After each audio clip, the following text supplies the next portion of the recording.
Прывітанне, даражэнькія, з вами зноў я, Зміцер, і 39-я частка каханка вялікай мядзведзіцы Сергея Пясецкага.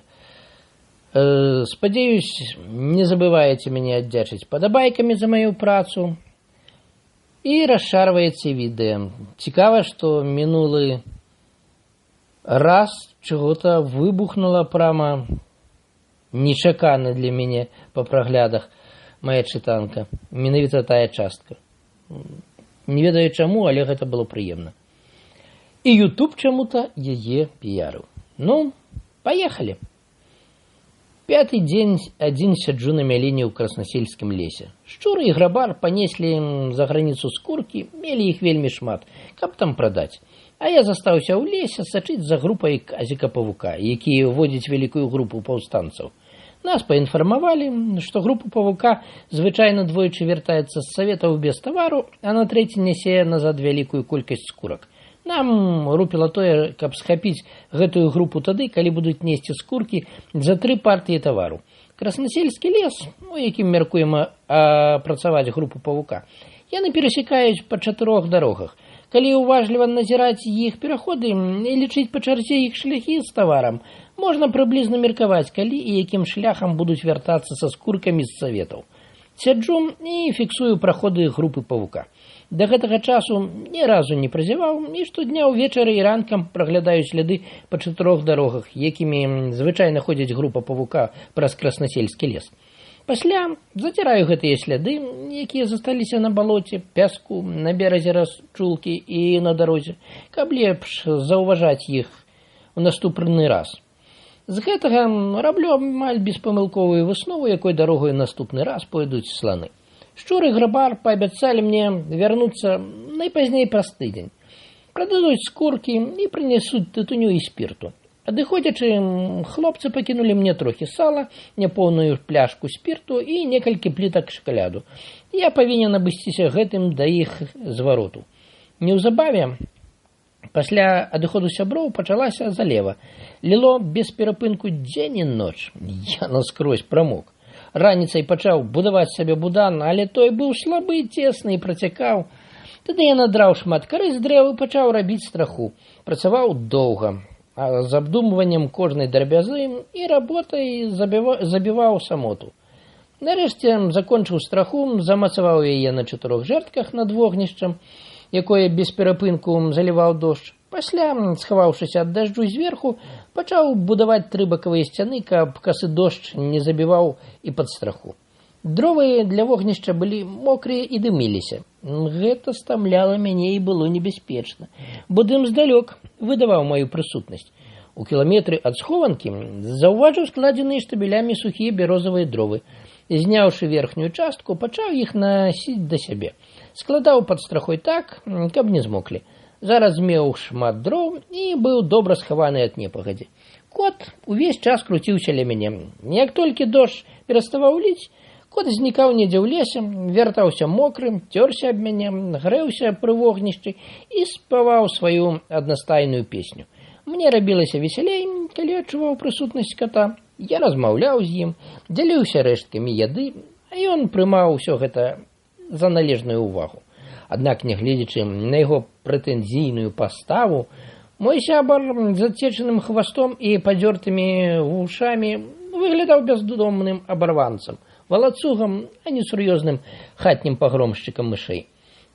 Вечарам я ішоў у лес, нацягваў ніткі на добра знаёмых мне лясных сцежках, загароджваў пераходы злёгку умацаванымі галінкамі, на берагах рэчак і ручаёў, дзе я знаходзіў сляды, заціраў старыя, каб пасля новага пераходу групы заставаліся свежыя, затым вяртаўся ў сваю схованку. Неаднойчы з вялікай цяжкасцю адшукваў яе ў начной цемры, падкідваў дроў у глыбока выкапаную ў зямлі ямку для вогнішча, засланяў уваход будана і расстаўляў вакол розныя перашкоды такім чынам, каб людзі, якія надумаюць падкрасціся, нарабілі галасу. Пасля пёк бульбу, еў яе з салам, выпіваў крыху спірту і, не пакідаючы у полымя, каб не было водблескаў, клаўся спаць на смаляных, абагрэтых пры вогнішчы яловых лапках. Дождь барабаніць па страсе і цуркамі сцякае па яе краёх. Жар ад вогнішча напаўняе цяплом маю цесную схованку. Кот прыціскаецца да мяне і мурчыць сваю песню. Зброю маю падрыхтаванай, хоць і адчуваю тут сябе ў поўнай бяспецы. Хто сюды пойдзе у змроку? Ноч, матка няшчасных людзей, якія вымушаны хавацца ад астатніх, ахінула мяне сваім пакрывалам. Раніцай іду вывучаць пакінутыя ноччу на сцежках і таемных пераходах сляды. З гэтага раблю розныя высновы і дакладна занатоўваю іх у памяці. Хутка па адыходзе з сяброў заўважыў, што група павука таксама вярнулася да хаты. Ад гэтага часу яны за граніцу не хадзілі. Магчыма, ім перашкодзіла залева, праглядзець іх пераход я не мог. Калі б нават не ўсачыў за пераходам да саветаў, дык павінен быў бы заўважыць іх зварот, бо нішто не выпала з маёй увагі. Ведаю, колькі дробных груп перайшло да саветаў і колькі вярнулася. Мяркую так па слядах і шматлікіх акалічнасцях, якія разам узятыя ствараюць дакладны малюнак начнога жыцця пагранічча. Заканчваецца 6-й дзень майго побыту ў краснасельскім лесе. Спірту няма ўвогуле. Шакалад таксама скончыўся. Засталося ў мяне крыху сала. Ашчаджаю яго і таму ўвесь час галодны. Печаная бульба без солі мне ўжо абрыдла. Група павука дагэтуль не пайшла за мяжу, і нішто не прымушае мяне сачыць за імі далей. Лягчэй можна даведацца пра яе ў мястэчку. Разважыўшы, вырашыў сёння ўначы ісці за мяжу. Адзін дзень і ноч дажджу ўвогуле не было, а зараз пачалі збірацца чорныя хмары. Яны шчыльна засцілаюць неба і робіцца цёмна. Рыхтуецца вялікая залева. Кот непакоіцца, усё круціцца, хоча некуды бегчы, мяўкае. Супакайваю яго. Надыходзіць вечар. У лесе зусім сцямнела, запанавала цішыня. Усё замёрла, і, здаецца, толькі хмары з глухім лапатаннем нясуцца па небе. Закідваю ў полымя ўсе дровы і раскладваю вялікае вогнішча. Грэюся і пяку бульбу. Выгортваю яе на бок, вымаю з сумкі апошні кавал сала, даю трэцюю частку кату, а сваю долю з'ядаю з гарачай бульбай. Усё больш цямнее, падымаюся. На развітанне лашчу ката, а пасля выходжу са схованкі. Кот мяўкае ззаду. Магчыма, адчувае, што назаўсёды пакідаю яго. Прастую нацянькі лесам у кірунку дарогі, якая вядзе да Затычына. Здалёк разносяцца глухія, цяжкія подыхі грымотаў, набліжаюцца ўсё бліжэй да мяжы. Вецер зрываецца, несецца ў гары пад верхавінах дрэў, напаўняючы лес галасістым шумам. Смяркаецца. Ледзь адшукваю дарогу між дрэвамі. Неспадзявана, як лань вылятае на луг, так на лес ападае доўгая зялёная бліскавіца. Нізка, нібы з-пад зямлі, гучыць гром і цяжкімі хвалямі плыве ў змрок. Другая бліскавіца жоўтая калыхае паветра. Трэцяя, чырвоная, выбухае як ракета. Чацвёртая, жоўтая, далёка прабівае змрок. Пятая, белая, зрывае ноч з зямлі, і нейкі пэўны момант я выразна бачу кожны камель, кожную галінку, кожны лісток. А пасля маланкі ляцяць без перапынку, пераплятаюцца, абганяюць адна адну, імчацца ўслед і раскідаюць паміж дрэвамі струмені святла.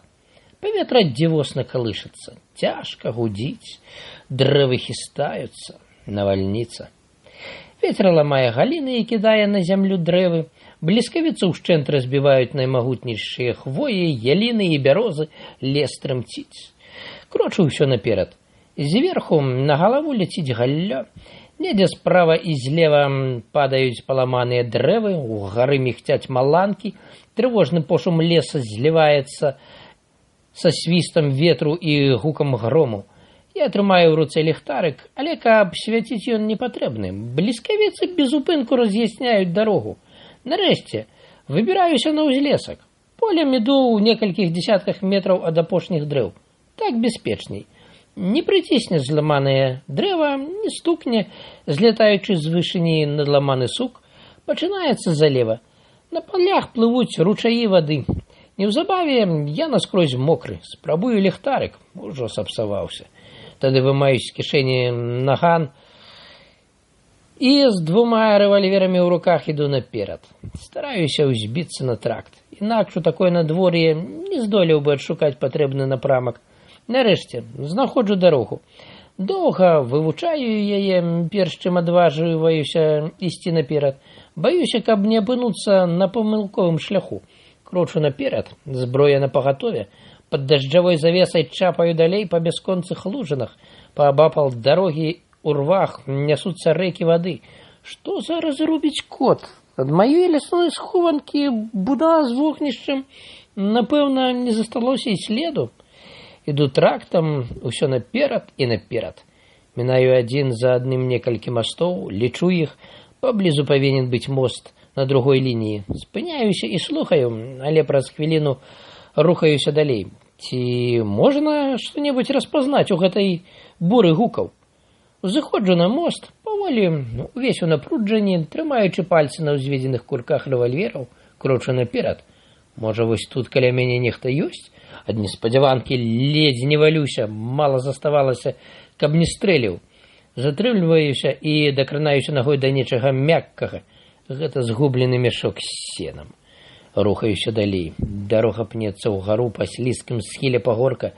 Ад граніцы мяне аддзяляе кіламетр шляху. Крок за крокам марудна ступаю наперад. У нейкім месцы, напэўна, паблізу ад мяжы, гляджу на фасфарычныя стрэлкі гадзінніка. 10-я гадзіна. Праз гадзіну, калі ўсё будзе добра, дабяруся да пункта. Адчуваю, што недзе побач граніца. Сыходжу з тракту ўлева і хутка заходжу па пояс у ваду. Пераходжу занадта моцную плынь ручая, які ўсё павялічваецца. Праз некалькі гадзін ён пераўтворыцца ў рэчку. Нарэшце падыходжу да мястэчка. Крочу па Менскай вуліцы, пасля па рынку, а адтуль на слабаду. Яшчэ праз паўгадзіны набліжаюся да нашай хаты. Заладжу на страху і стукаю ў дзверы, якія вядуць на падстрэшак. Праз хвіліну далятае голас грабара. «Хто там?» «Я, Уладзік». Дзверы паспешна адчыняюцца, залажу на гарышча. На перавёрнутай уверх дном скрыні гарыць свечка, каля яе на меншай скрынцы сядзіць шчур, перад ім стаяць бутэлькі і закуска. Шчур радасна вітаецца са мной. Нібы ведаў, калі прыйсці. Гаварылі пра цябе. Хацеў сёння падацца за табой, але надарылася пільная справа ў мястэчку. Дык адклаў на заўтра. Дайце што-небудзь выпіць і з'есці, кажу сябрам, бо згаладаўся. Спяшаючыся, выпіваю шклянку гарэлкі і заядаю тоўстым кавалкам шынкі. Пасля, калі збольшага супакоіў голад, скінуў з сябе мокрую апратку, бялізну, абутак і апрануў усё сухое. Шчур сказаў мне, што павук пасля першага разу зрабіў перапынак, бо ў гандляроў няма тавару, і таму чакаюць транспарту з Вільні. Дык дарэмна там сядзеў, кажу шчуру. Не, гэта спатрэбіцца пасля. Даведаўся лепей, як сланы ходзяць. Далей шчур вымае з партманета і дае мне $1960. Гэта моя доля з апошніх нашых спраў. Зараз у мяне разам з тым, што даў на захаванне Петруку, было больш за $4000. Для мяне гэта значная лічба. Мог бы зрабіць так, як некалі раіў Сашка, спыніць працу і пераехаць у вялікі горад, каб там пасяліцца на сталае жыхарства. Задумваюся над гэтым, але шчур перапыняе мае разважанні. Жвава выкладае нам праекты будучай работы, запальваецца, пагражае кулакамі паўстанцам і ўзбуджае нас сваім настроем.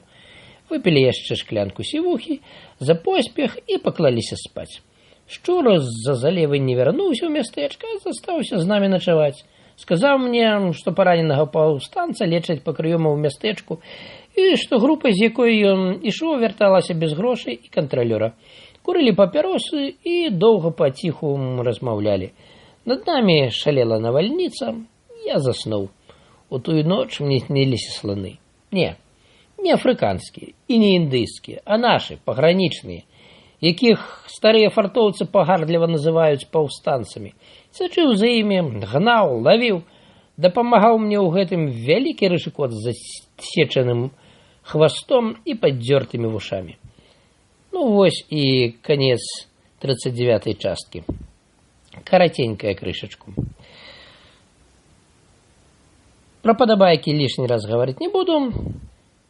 Буду ўдзячны, асабліва, калі вы расшарыце, прытым не толькі гэты ролик, а весь плейліст, каб больш народу глядзела. І да пабачэння, да новай часткі.